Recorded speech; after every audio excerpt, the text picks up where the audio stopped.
نبی صلی اللہ علیہ وسلم نے کہا تھا بڑی قومیں تباہ ہوئی جدھر طاقتور کے لیے ایک قانون اور کمزور کے لیے دوسرا، کہ اللہ کی برکت کبھی اس قوم پہ نہیں آتی جس قوم میں ظلم اور ناانصافی ہوتی۔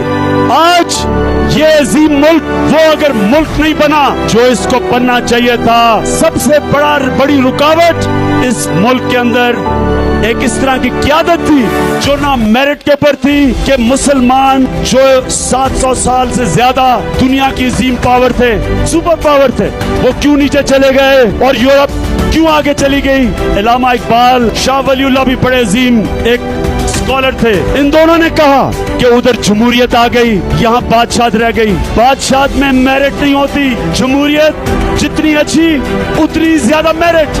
میرٹ کا نظام ہمیشہ آگے نکل جائے گا۔ جو بادشاہت ہوتی ہے اس میں میرٹ نہیں ہوتی، اس میں خون ہوتا ہے، میرٹ نہیں